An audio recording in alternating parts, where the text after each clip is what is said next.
Assalamualaikum warahmatullahi wabarakatuh. Saya dari kelompok 5 akan memaparkan materi tentang pengkodean data.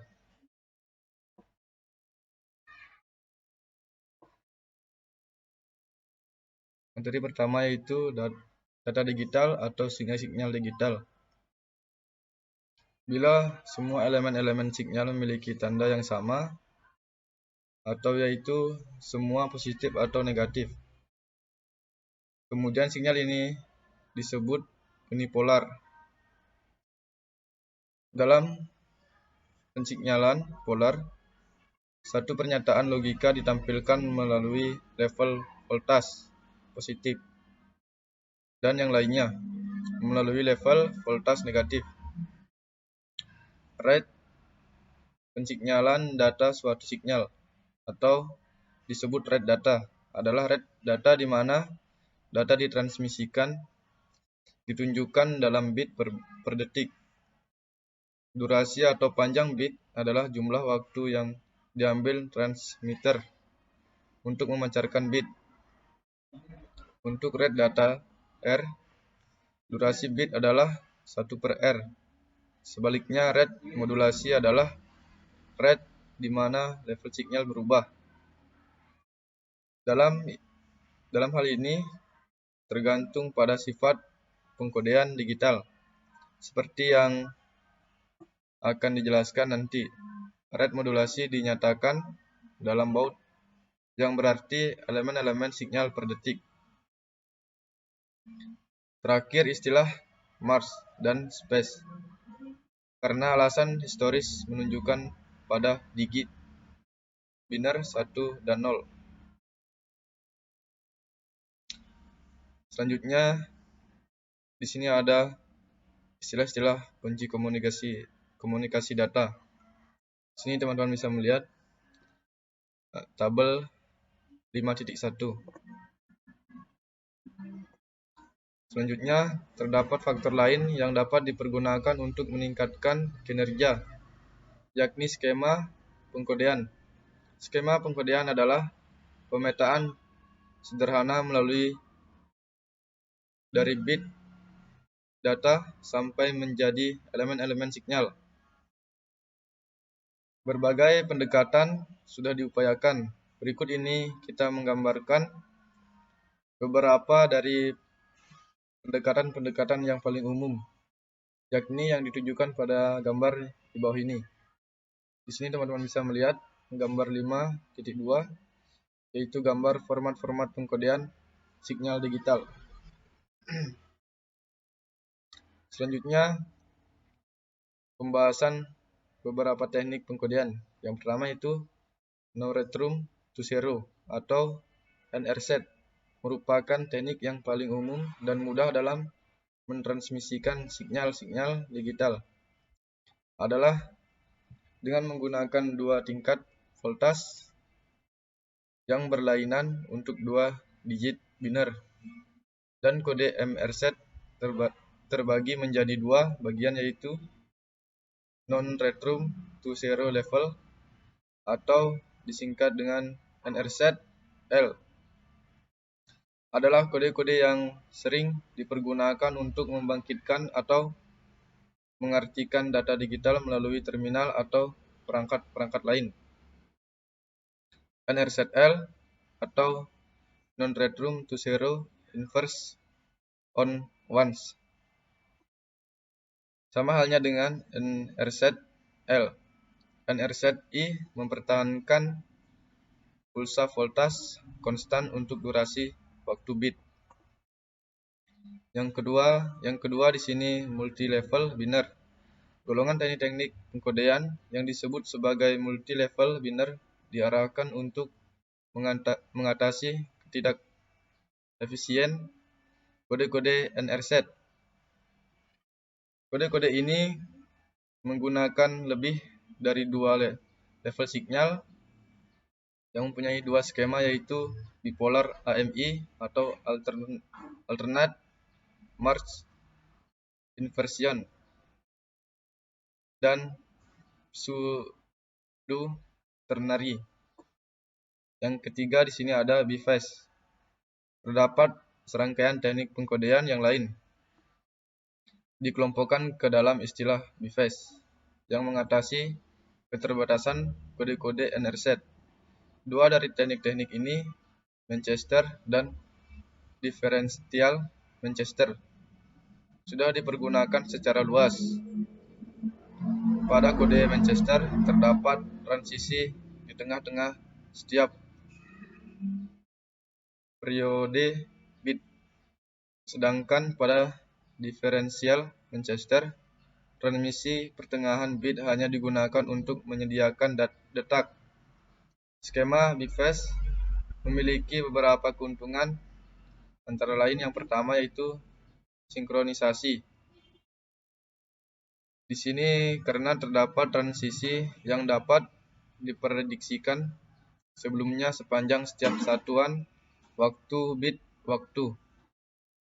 Transfer menjadi sinkron pada transisi tersebut. Untuk alasan ini, kode-kode bit BIFAS dikenal sebagai kode-kode sesuai. Selanjutnya di sini ada pembahasan beberapa teknik pengkodean. Yang pertama yaitu sinkronisasi. Karena terdapat transisi yang dapat diprediksikan sebelumnya sepanjang setiap satuan waktu bit waktu. Receiver menjadi sinkron pada transisi tersebut. Untuk alasan ini, kode-kode BIFAS dikenal sebagai kode-kode swadetak. Yang kedua di sini tanpa komponen DC. Atau kode-kode BIFAS tidak memiliki komponen DC. Di sini ada nomor 3, pendeteksian kesalahan.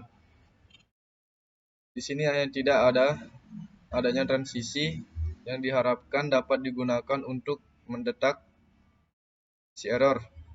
Draw pada jalur tidak akan membalikan sinyal baik sebelum maupun sesudah transisi, yang diharapkan menimbulkan error yang tak terdeteksi. Selanjutnya di sini ada rate modulasi.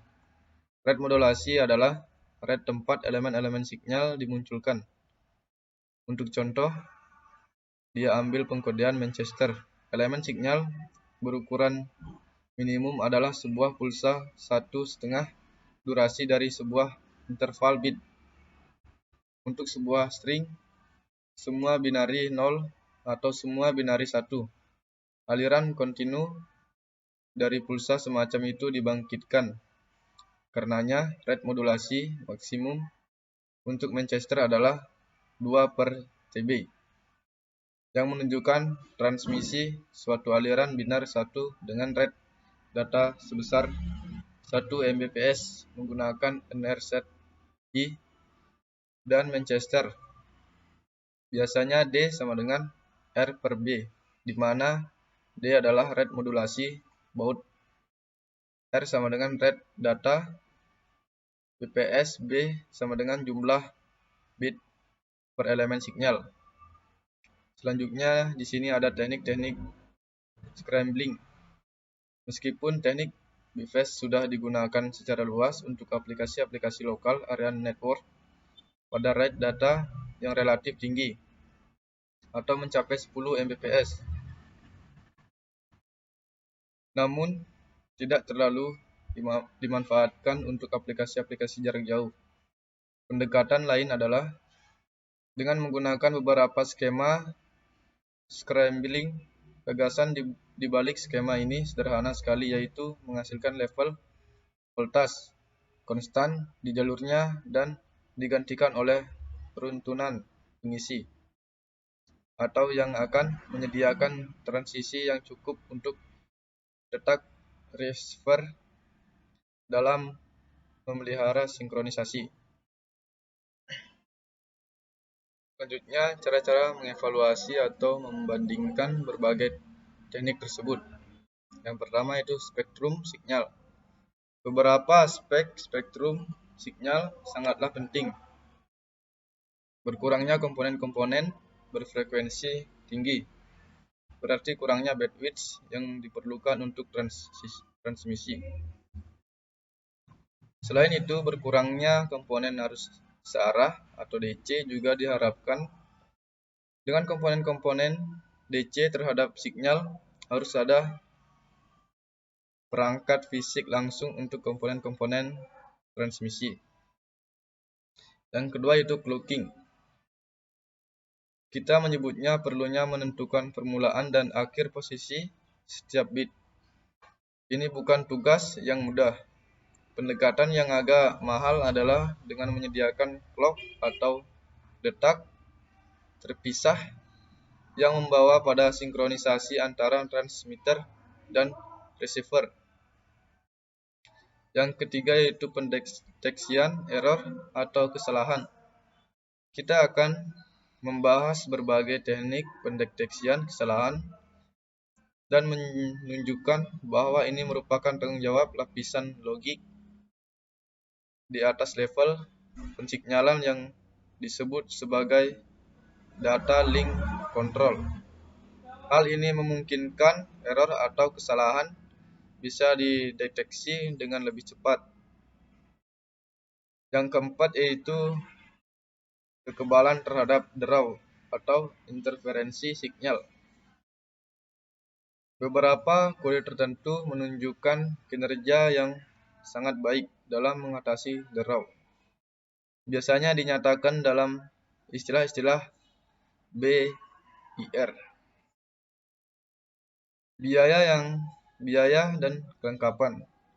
Meskipun logika digital terus-menerus harganya, faktor ini sering diabaikan. Biasanya semakin tinggi rate pensignalan dalam mendapatkan rate data tertentu, biayanya semakin mahal.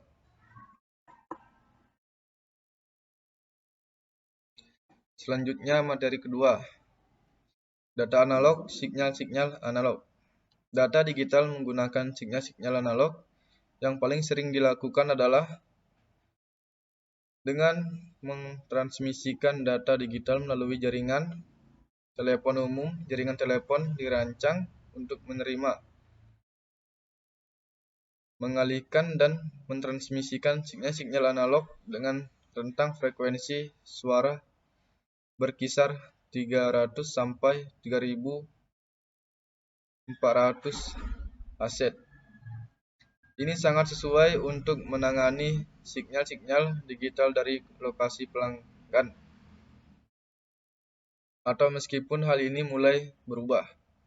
Jadi perangkat-perangkat digital yang dipasang ke jaringan melalui sebuah modem atau modulator demodulator dapat mengubah data digital ke sinyal-sinyal analog. Selanjutnya di sini ada teknik pengkodean. Teman-teman bisa melihat gambar 5.7 modulasi sinyal analog untuk data digital. Selanjutnya pembahasan beberapa teknik pengkodean. Amplitude Shift Keying atau disingkat ASK. Dua nilai binar dilambangkan dua amplitude berbeda dari frekuensi sinyal pembawa. Umumnya salah satu dari amplitude adalah 0, yaitu satu digit binar yang ditunjukkan melalui keberadaan sinyal pada amplitude yang konstan dari suatu sinyal pembawa. Sedangkan yang lain melalui ketidakadaan sinyal pembawa. Sinyal yang dihasilkan adalah, teman-teman bisa melihat di sini gambarnya. Selanjutnya di mana sinyal pembawa adalah A cos 2PF CT ASK rentang terhadap perubahan Baty atau gain yang terjadi tiba-tiba serta merupakan teknik modulasi yang tidak terlalu efisien pada jalur derajat suara.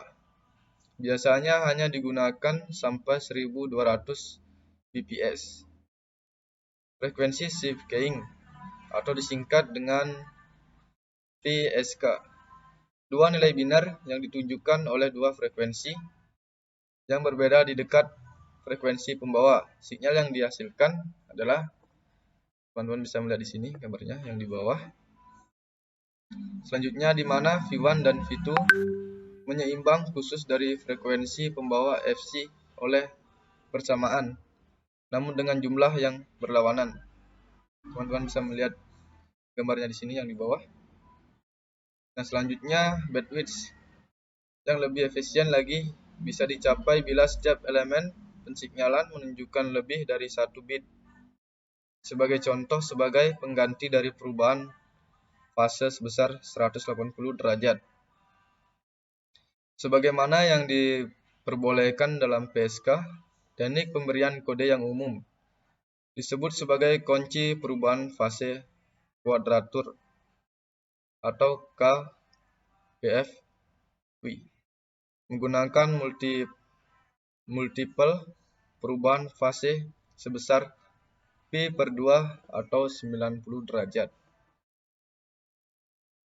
Selanjutnya, pembahasan beberapa teknik pengkodean.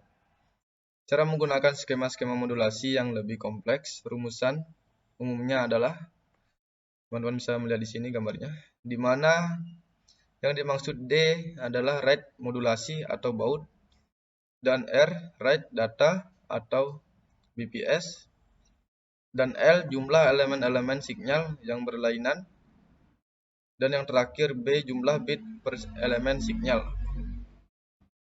Fase shift keying atau PSK.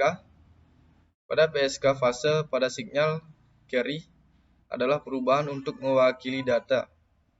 Binary PSK yang paling sederhana dengan menggunakan dua fase diwakili dua digit binar. Hasil yang ditransmisikan sinyal untuk 1 bit adalah, teman-teman bisa melihat di sini gambarnya.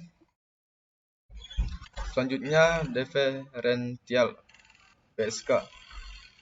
Perubahan fase relatif untuk transmisi sebelumnya lebih dari beberapa sinyal referensi. Teman-teman bisa melihat gambarnya di bawah sini, gambar 5.9 differential PSK. Selanjutnya kuadratur PSK. Di sini ada 5 komponennya. Yang pertama yaitu menggunakan lebih efisien oleh tiap elemen sinyal diwakili lebih dari 1 bit. Dan yang kedua, misalnya perubahan pada Pi/2 atau 90 derajat. Dan yang ketiga, tiap elemen diwakili 2 bit. Selanjutnya yang keempat, dapat digunakan 8 sudut fase dan memiliki lebih dari 1 amplitude. Selanjutnya yang kelima yaitu 9600 bps. Modem menggunakan sudut 12, 4 pada tiap 2 amplitude. Dan yang terakhir, DOF-set atau WPSK. Selanjutnya pembahasan beberapa teknik pengkodean. Kinerja dengan melihat pada kinerja beberapa skema modulasi digital ke analog. Parameter pertama perhatikan kita adalah pada bandwidth sinyal yang dimodulasikan. Ini tergantung pada berbagai faktor, termasuk pada definisi bandwidth yang digunakan dan teknik penggunaan filter yang dimanfaatkan untuk menciptakan signal bandwidth.